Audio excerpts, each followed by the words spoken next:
So I want to tell you again about my new teacher's class. The main reason is that the overwhelming majority of people who've been participating in it are podcast listeners, and it is incredibly fun to connect with one another. This week, I had such an incredible range of people there. Remote villages in Spain and Estonia and people in Australia, people up at like 2 a.m. And the reason it seemed that most people expressed why they were staying up late to participate in this teacher's class was because they didn't feel like they had other teachers they could talk to, that they could relate with. And we were having it together. It was really cool. This week, we talked about a couple of different things. We talked about external rotation in downward dog. We talked about how to make group classes more accessible, how to adapt to individual needs in that group class context. And then people really wanted to talk about how to market and advertise your classes. And we had a whole conversation about whether or not you should spend any money on social media. I'm having such a great time with it. And I want to encourage any of you listening, if you want to get in on it, it's the J Brown Yoga Teachers Class. You can find it at jbrownyoga.com. Okay. It's a now or never kind of moment. This is J Brown Yoga Talks podcast. My name is Jay Brown, and I am coming to you from Falls Church, Virginia. And I am in a room at the house of Christina Kuhn, the owner of the Yogi Underground here in Falls Church, is hosting me here this weekend, teaching some workshops here, and I'm staying at her mom's place. I just met her mom, and she saw me to this room, and I'm sneaking in this intro for this amazing podcast that I have for you this week with Richard Miller. I had expected to have this done earlier today, before coming here to Virginia to do workshops. But things did not go according to plan. An old pattern reared itself, as they sometimes do. Longtime listeners may remember, some while back, it's got to be over a year, when I used to talk about my wife's work and how the work that my wife does is very unpredictable. Well, she hasn't really been working much the last couple years. She's been raising our kids a lot of the time, and she got called for a gig this week. And as it sometimes happens with her work, it started out as just like one day, turned into 2, and then turned into supposedly 2.5, but that 2.5 ended up being 3, and the last day was a late call. So basically last night, she didn't get home until super late, till early in the morning. And my youngest, Annabelle, she's 3, she was waking up a couple of times in the night wanting mom, and I was very pleased that she let me lie with her and she went back to sleep. But I got woken up a bunch of times. I didn't get that much sleep. And then by the time my wife got home, she had to go to bed because she had been up almost all night. And then I didn't get to do the stuff that I was planning to do earlier today, including this intro. So now it's happening here, and I feel like I want to keep my voice a little bit hushed because I don't know if Christina's mom can hear me. But the show must go on. And I want to express some particular thanks to you, the podcast listeners. Just as I was getting ready to do this recording, I was like, oh my God, what do I say? I don't really feel like I'm in my usual routine. And oh my God, am I going to be able to do this?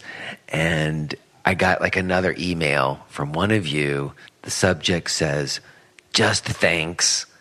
and it says, I've been listening to the podcast for 6 months, and I just want to thank you for the intros, and they mean something to me. And I get those emails from you guys sometimes, and just in this moment, feeling a little bit insecure and not sure I could do it.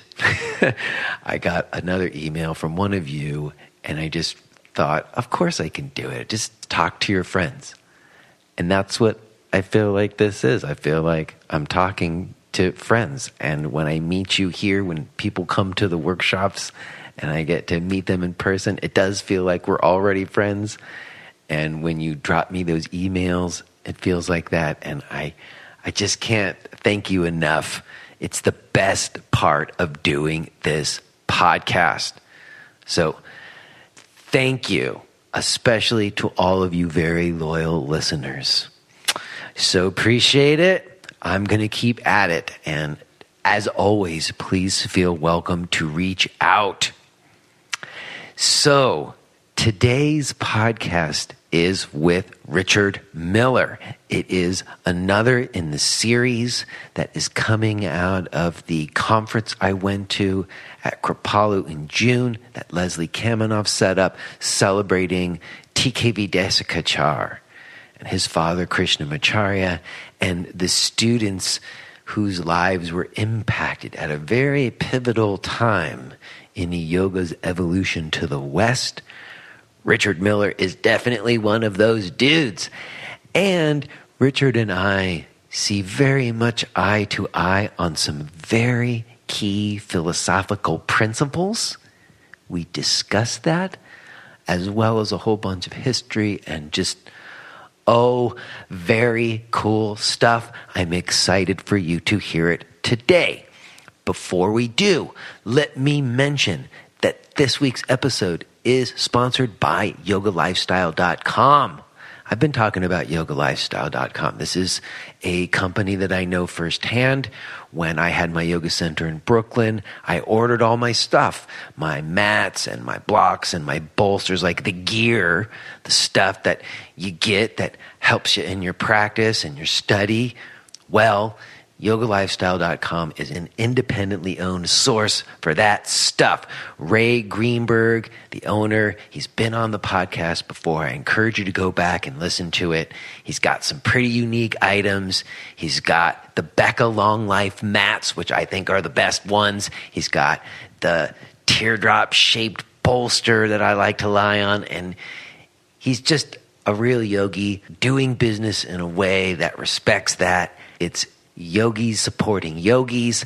I encourage you to go to yogalifestyle.com. This episode is also sponsored by KarmaSoft. You guys know KarmaSoft by now. You should if you've been listening.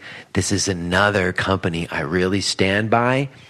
I used KarmaSoft when I had my center as well. If you or anyone you know is a yoga, Pilates, or fitness center owner, manager, or teacher, the work of scheduling and class payments and accounting and all that stuff is made way easier and more efficient by using KarmaSoft.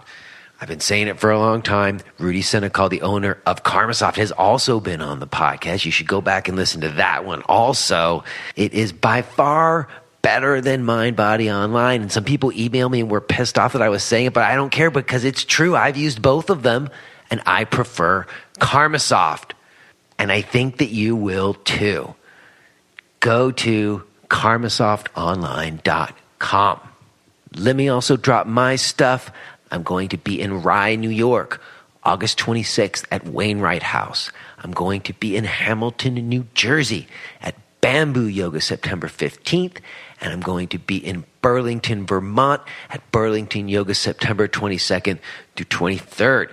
You can find out about those gigs and more. You can listen to the archives of this podcast and read my blog and find my online yoga video offerings, including my new teacher's class. And I know I've been starting every week with that because it's my favorite, newest thing, and I would totally love for you to get in on it.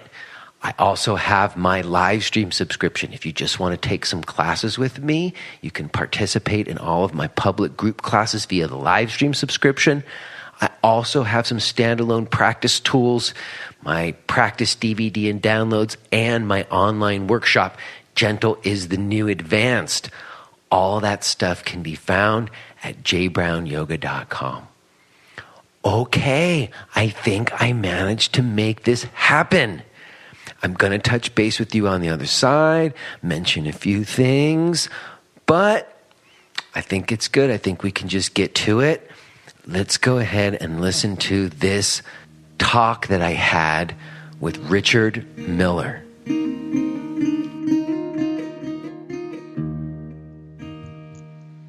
Good morning. Good morning. Hello, Richard. Hi, good morning. Oh, hello. Oh, you've got your video on. Here, let me turn mine on just for a second to say hi. Hi. You're in Bethlehem. I am in Allentown right now, actually. Oh, Allentown. I was born in Ardmore. Oh, wow. How about that? I didn't know that. Grew up in Princeton and moved out here in 1970. Wow. I didn't know you were from this part. How about that? Yeah. Do me a favor. Let's turn our videos off because it'll give us a better audio signal. Okay, sure. All right. I think we're pretty good. Cool. So you're from Pennsylvania. I didn't know that. Yeah, my dad was a surgeon in the Army, and he did his residency there and met my mom in Ardmore, or actually in, where was it? It was, a tiny little town. I can't remember at the moment. Long time ago. Wow. Well, here I am. I've only been here for about a year. I actually live not too far from here in Easton, Pennsylvania, but I have a studio here in Allentown now. It's kind of like Bushwick was back in the days where you can get cheaper rents here still. Mm-hmm. But where are you? You're in California right now? I'm north. I'm in Marin County, just north of the San Francisco Bridge in San Rafael. Oh, okay. I just got back from somewhere around that way. I was in Vancouver, Washington, visiting my sister. Mm-hmm. So I was a little bit on the West Coast for just a time. I got back yesterday. Nice. Well, Richard, thanks so much for giving me some time. I didn't get a chance to speak to you at all during the Desikachar event at Kripalu a month or so back. So I'm glad that we're getting a chance now. Wonderful. So I didn't know you were at the. So you were at the conference. I was at the conference, and it's funny to me. I wasn't there Friday night. That was the only time I wasn't there. I was there on Saturday and Sunday, and it was funny. And it's kind of like the thing I wanted to ask you about to start. I guess is that Gary made a few comments which I thought were references to the first night. Something about your unqualified stance on non-duality.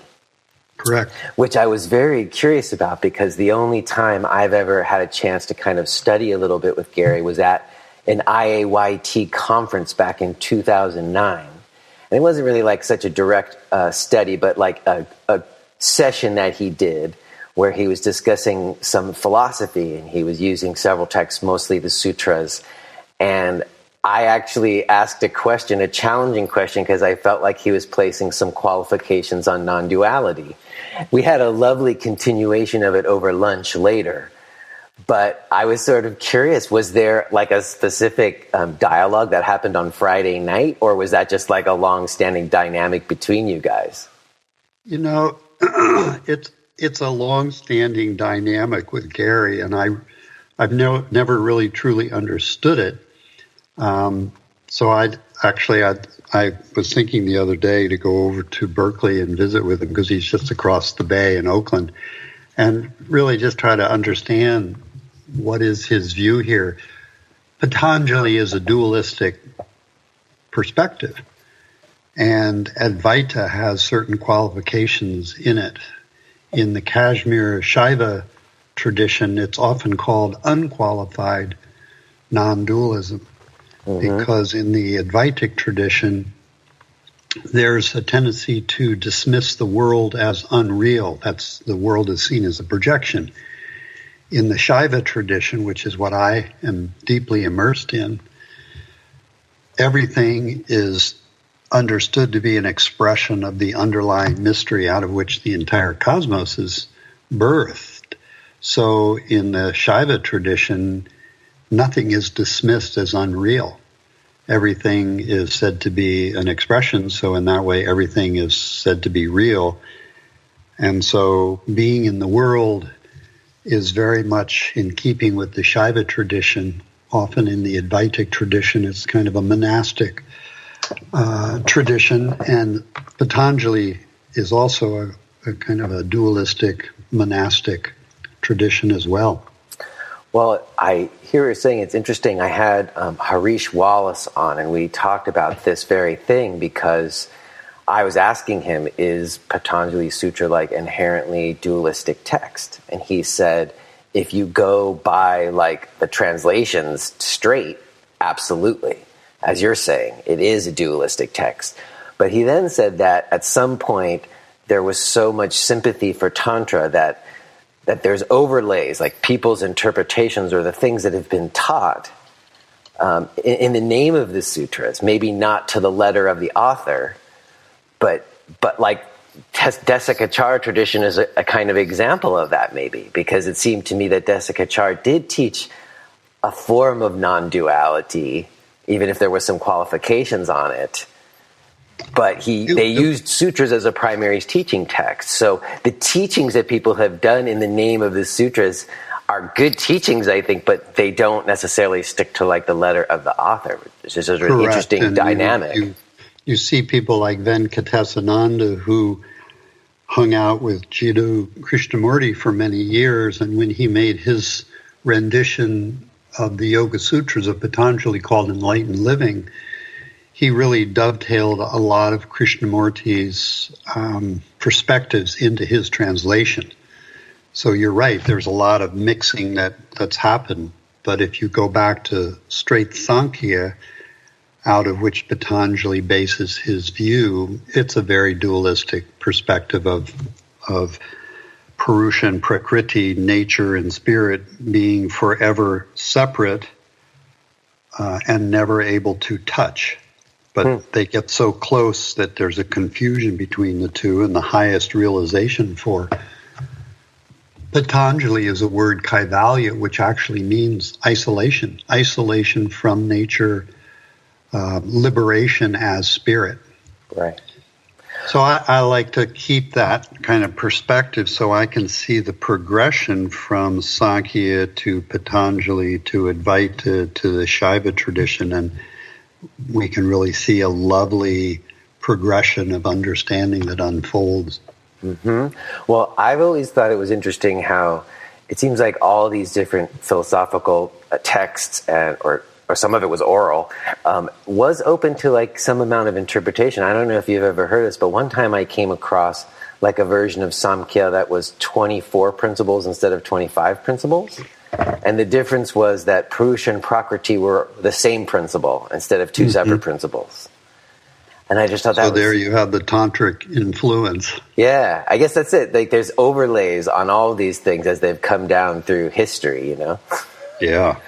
Wow. Well, I'm glad that we're starting so in the clouds a little bit, because I know that you often start first with that. And I do too, because it does seem to me that a non-dual perspective or approach when it comes to yoga practice, it makes the difference a lot of times. That people are using the same forms, you know, but the experience they're having and the results they get change depending on kind of a mindset around them.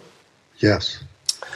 Well, there's a perspective I try to keep, which is most people are coming to yoga, especially in many of the populations I've served with, which are military, homeless, people who've been trafficked, sexual trafficking or psychological, physical abuse. But even in the mainstream, people come with a feeling of lack or there's something wrong. So I love the first 30 minutes I sit with a person to try to introduce them to what I say is this, that has never been hurt, never been harmed, doesn't have any lack within it, and doesn't need healing, and has been perfect from the very beginning. So if I can introduce a person to that, we have an incredible base from which now to practice yoga and go into meditation any healing modalities we may wish to engage. Well, I was taught that that's when the yoga starts. Yeah.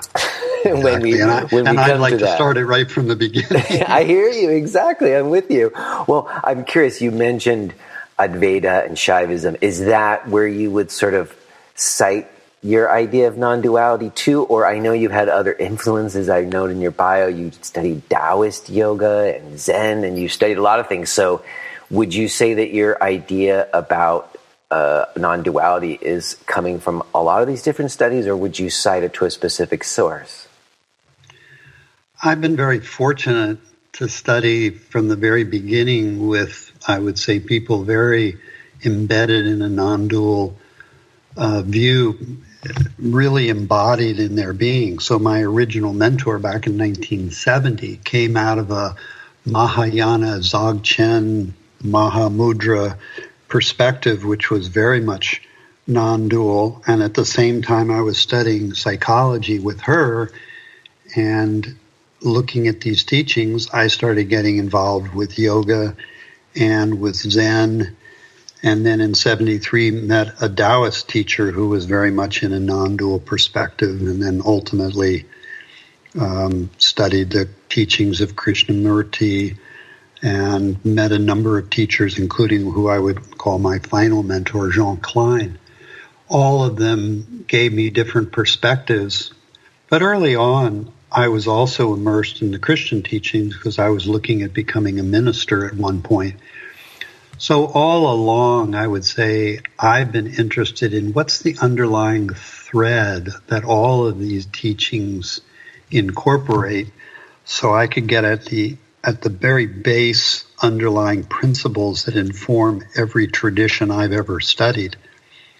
Along the way, of course, I got very involved in Advaita and then into Kashmir Shaiva teachings, which really brought me home to a really deep understanding of how do I embody these teachings into daily life and my work with people. So, yeah, there have been a lot of influences, but I've tried also to keep a sense of each specific perspective in its own domain. So while I can interweave them, I can still see how each has their own, in a way, perspective. I appreciate that. I think I've always felt like there is a thread that seems to run through many different cultures and traditions and schools. I know that I sort of found Taoism a little bit before I found yoga as well. And sometimes I almost feel like you could make those words synonymous, Tao and yoga, if you wanted to. Absolutely. And the fellow I was studying with, we actually called it Taoist yoga.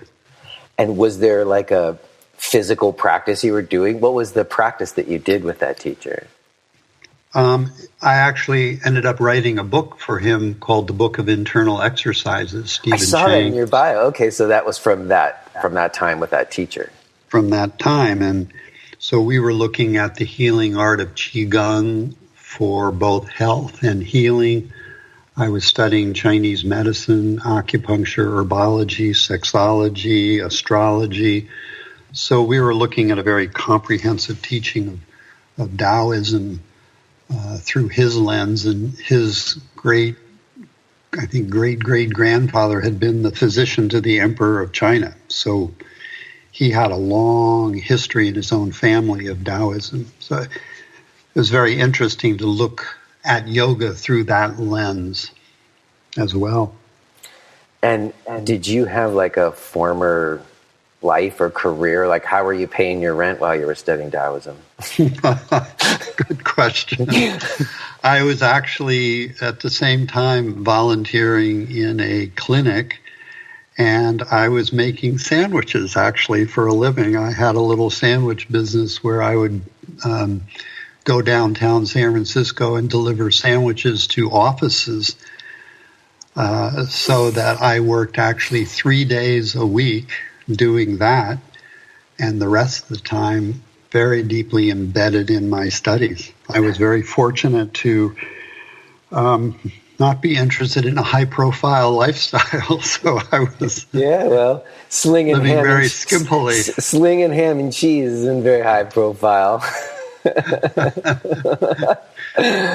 Wow. Okay. So, all right. So then I'm curious, like, you're slinging sandwiches, you're studying some Taoism. When does it expand? I heard you speak in another interview about going to some classes at a Shivananda center, which you tell that funny story about how you went to meet people and then it was all in silence and you didn't get to meet anybody. It was true. It was actually at the Integral Yoga Institute of Swami Satchidananda. And Okay. that was in 1970 when I first was in San Francisco trying to meet people. And I took a yoga class, which was taught in silence. And so I never met anybody, but I met myself, I like to say. Yeah. So in 70, I was doing that and then working in this free clinic and delivering sandwiches and little odd kind of jobs as a short order cook here and a waiter here. But then the woman that I was studying with, Laura Cummings, and I and another woman, Nora, went on to develop a psychological clinic, which we saw private patients, you might say, or private clients. So I was making money early on. Now, where does that come from? Psychotherapy. I'm sorry, did you have some education prior to that for psychotherapy? I had graduated from college with a BS in psychology and then met Laura, who was mentoring me into the art and science of psychotherapy. So I was working under her when we started the clinic, and then I went back and got my master's and ended up getting my license as a marriage and family therapist early in 1970s. And then I founded a yoga school in 74 and basically stopped my psychology practice and started teaching yoga full time in 1974, 75 and ran that until, I had that school until about 84. Where was that? Where was that yoga school? That was in Marin County, here north of San Francisco, the Marin School of Yoga. It was a nonprofit that I started. Wow, there wasn't a lot of yoga centers at that time, as I understand it. There wasn't. There was only one other yoga teaching that I was aware of in Marin at the time, and just a few in San Francisco. So it was very early, and my classes would be classes of one person, two people, 0, 1, 3, 5, 1. But I bet you had low rent. And I bet you had low rent. I had low rent. I had actually rented a 1,200 square foot building. It was $500 a month, and I slept there, ate there, and taught there. See, that's what I've been talking about on the podcast. Because sometimes there's been a bit of a return to that. I just said I got this studio in Allentown for $1 per square foot. Yes. And it has a bathroom down the hall, but it's an artist space, like a little bit more like the old times. And there's a sign-in sheet in a cigar box with change in it. Well, I think for me, it was always a mission. It wasn't so much a life, a business. It was more like this felt like a mission. I just wrote about that this last month. I was saying that there seems to be a shift where it's become more about like memberships or something. And back in the day, it was about a particular teacher that you really wanted to learn from. Yeah, I think it was both a teacher and a teaching. Yeah. It felt very important for me to have mentors and teachers who I could align with and study with, but I was very much interested in the teaching that they were giving. And had you met Desikachar before you opened the center or after you opened the center? It was after, actually. I began with the Integral Yoga Institute, and then I shifted over to Bikram Chowdhury and actually taught for Bikram's yoga back in 1973. What? You taught hot yoga back in 73? Wow, I just had Jerome Armstrong on, and we talked about the history of Ghosh yoga and all of that. Yes, I met Bikram when he had just landed in San Francisco from Hawaii, where he had been teaching before Japan, before leaving Calcutta. So this was very early in his days when he was before L.A., Los Angeles, so he was very early on. So I got that original teaching of Vishnu Ghosh and actually Bhishnu Ghosh's brother was Paramahansa Yogananda. So there were all these strains in Bikram's yoga early on, which very much interested me. So that's interesting, because you got a very different Bikram than I think a lot of other people got. I did indeed, because he was still immersed in Bhishnu Ghosh, influenced by Paramahansa Yogananda, influenced by Hardis Chowdhury, who founded the Asian Institute here in San Francisco, which ultimately became the California Institute of Integral Studies. So I got a very different flavor of teaching than I think many people did. And he actually invited me down to LA. When he moved to LA, and I would teach for him down there. And he invited me to work with him to do yoga therapy. Actually, he would send me private people. But I didn't want to move to Los Angeles, so I stayed in San Francisco and opened my own school in Marin. What a trip. I would have never thought that you were involved in Bikram yoga, because you have such a yoga People therapy. People don't know that. Yeah, eye rest. You do eye rest. You don't do hot yoga. Well, I went from Bikram, then I met Swami Bua, who taught me all the kind of intricate cleansing practices, as well as a lot of pranayamas. I studied many years with Joel Kramer from a kind of a non-dual Krishnamurti perspective. I was very deeply involved with Jiddu Krishnamurti, studying with him when he would come to San Francisco. I would go down to Ojai, eventually in India.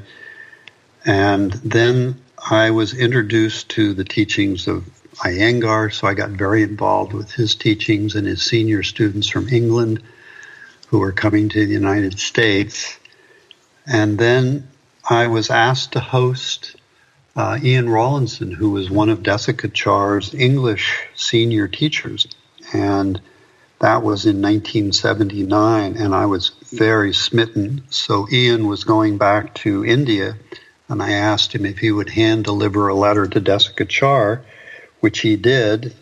That was in November. In January 1st, I landed in Madras and started studying with Desikachar, and that was a complete revolution of my understanding of yoga therapy, and beginning of a very long-term relationship with Desikachar. Well, I love to hear that story, because I've heard that before, where the way that you got to study with him is you wrote him a letter asking if you could come, and then he would say, okay. Well, he said, just get on a plane and come. It was no hesitation, and I was very fortunate because he was sending a lot of people coming to him to other teachers, and I got to study with him privately and went back several times to India to study with him, and then many interactions with him here in the States on week and 2 week long trainings that he was doing back then. Okay, so that's interesting to me, because you've had all these influences. You even had an initial Yoga Nidra influence when you had some of those early classes you mentioned in an interview, like you had been exposed to Yoga Nidra even. Well, the first real transformative moment I would say I had with yoga was 1970 with this class at the Integral Yoga Institute, where at the very end the teacher taught a rudimentary Yoga Nidra, and I had a very deep realization of my oneness with the entire universe that just started me on this path of what just happened and what is this teaching and what is yoga. I hadn't been exposed to any of this before that moment, so that was a life-changing incident, which then kept me looking deeper and deeper with each teaching and kind of coming to what I would call the end of each of these teachings that kept me searching. Desikachar, when I met him, felt like a real homecoming. Yeah, what was that revolution? That was what I was going to ask. You said it was like a revolution for you, and you're thinking about yoga and yoga therapy. So what was that revolution? Where did you start and where did you end up? Well, I had always felt that the teaching should be one-to-one. That was where the depth of it. But most of the teaching that was going on in the States was all done in groups. With Desikachar, he was very, he emphasized this yoga is a one-to-one experience. It's a mentoring. And that's the way I had also received my early teachings with Laura and other teachers. It was one-to-one. Desikachar, because I was doing already a lot of work one-to-one with people, allowed me to bring all my case studies. He gave me access to his teaching school, the Mandiram, where I went through all their case studies, probably about 15,000 notes of cases that had been done at the Mandiram. So I began to really understand the depth of yoga as a healing modality, both for, I would say, physical and psychological health, but also because I was very interested in meditation and the transformative aspects for awakening and enlightenment. And he began to mentor me into the deeper teachings of the Upanishads, Patanjali's Yoga Sutras, Sankhya, Ayurveda. So it was a very deep time of studies for me. And I would say what I felt with him was a very much of a translucent light that just flooded out of him and his father. That it really influenced me deeply and changed how I taught yoga in those days and deepened my own practice and my own meditation experience. It was interesting because I met him and was introduced to his teachings in 79. Then in 83, I met another fellow, Jean Klein, who it turns out had studied with Desikachar's father back in the 1950, 51, 52. And Jean was very much embedded in the Shaiva Nondual tradition. So now I'm in two simultaneous streams, studying with Desikachar and studying with Jean Klein, who had been influenced by Krishnamacharya. And ultimately, I think it was around 89, I had a deep conversation with Desikachar saying that I had been studying with Jean Klein and that I was really deepening into meditation. And Desikachar was very kind. I'll never forget the conversation. He said, you know, I'm just beginning myself to really open to meditation, and I really support you to continue your studies with Jean Klein. So I ended up kind of transferring over to Jean's teachings, but continued my relationship with Desikachar, continued visiting him in India or when he would be here in the States, but really getting deeply involved in the non-dual Shaiva tradition that Jean was introducing me to. Well, I think it's interesting, and it's what people were talking about at that conference, that one of the defining characteristics of Desikachar was this emphasis on the interpersonal relationship, that there was like even in groups, the one-to-one sensibility is different than when it's more a performative to larger groups or something. And he was very deeply influential in that way because of that mentoring. And it was said at the conference, he called us his friends, Maitri. We weren't necessarily, we were still students, but really he related to us much like an older brother or a father. He was very kind-hearted. When I was with him, I always felt like I'm the only person there in his life. He had that ability to make you feel very special and to transmit teachings that deeply affected how I taught and all the people I knew. So he had that incredible ability to meet you just where you were and then help take you where you needed to go. But he was always looking at each person, and I felt that with me, about where I was going. So it wasn't where he thought I should go, but really helping me see where I needed to go as an individual. And see, that touches back to like where we started with the non-duality. You know, like if it's already inherent to you, no one would need to tell you what it is or what it is. You would discover it for yourself. Exactly. And he had that innate Socratic ability to ask questions rather than to give answers that challenged us, myself, to think for ourselves and pull in a way the teachings out of us. And when I was with him and basically all of my teachers, I would try to climb into their bodies and look through their eyes to see how were they seeing the world, and then to come back and look through my eyes and see how I could utilize that, but develop my own skill in being able to look at another person and see what they needed rather than impose upon them. And that also deeply influenced my teaching of Yoga Nidra, because from 1970 on, I was diving deeply into the teachings of Yoga Nidra, the different koshas, which I talked with Desikachar about and did a lot of studies.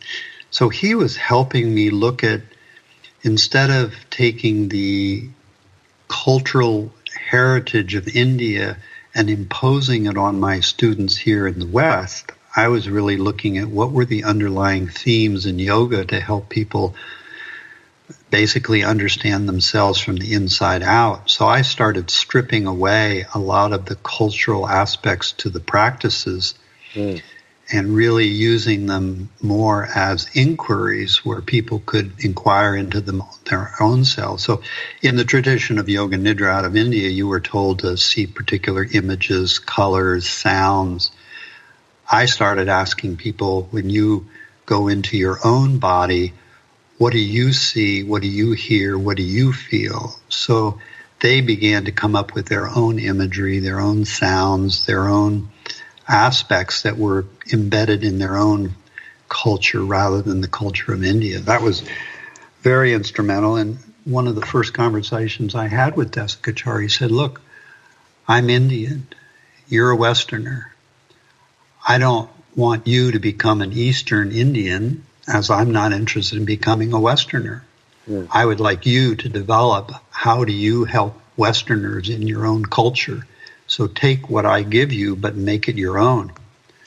When I met Jean Klein, I would be taking notes, and he would look at my notes, and he'd look at me right in the eyes, and he would point at me, and he would say, make it your own. And that was the same through Laura and my teacher, Stephen Chang, Desikachar, Jean Klein, and others. They were all saying to me, this has to come from you, so make it your own. So I took that very much to heart, and slowly in my work with people developed this teaching that has now become known as iRest. Well, before we get to iRest, I want to go back a little bit to Desikachar, because I'm Sure. very interested in what you just described, because that was where I wanted to go a little bit in terms of taking practices and making them for our culture and the accusations of cultural appropriation and things like that. But before we get to that, I did want to go back. I'm curious, did you have any interaction with Krishnamacharya? And also, I guess my query about it has to do with, it seems to me Desikachar really is the person who maybe is the pioneer in that regard, because I learned the same thing to make it my own. And I know he had a lot of Krishnamurti influence. I know he had dinners with Yuji Krishnamurti and adored both Krishnamurtis. And I wonder if you have a sense of how much of what you just described in terms of telling Westerners to make it for Westerners came from Desikachar more than Krishnamacharya. I think it was a bit of both, because Krishnamacharya had the unique ability to adapt yoga to the individual, and he was seeing both Easterners and Westerners, and I think he was learning in his own way what Westerners needed that was different from Easterners, and passed that on to Desikachar. And when he sent Desikachar to Jiddu Krishnamurti to begin teaching Krishnamurti, Desikachar said his father was helping him very much adapt the yoga again to Krishnamurti, not impose. And I saw many strains coming out of Desikachar that he was influenced by, but particularly this with his father. And did I ever study with Krishnamacharya directly?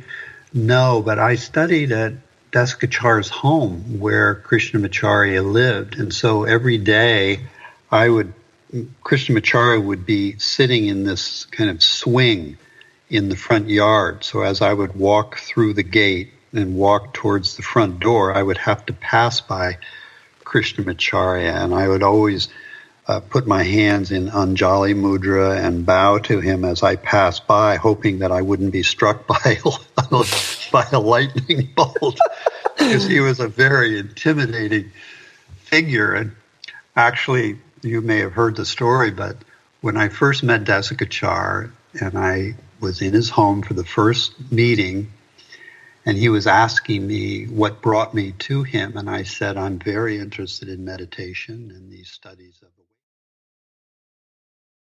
If you are hearing this message, then you're listening to the free version of J. Brown Yoga Talks.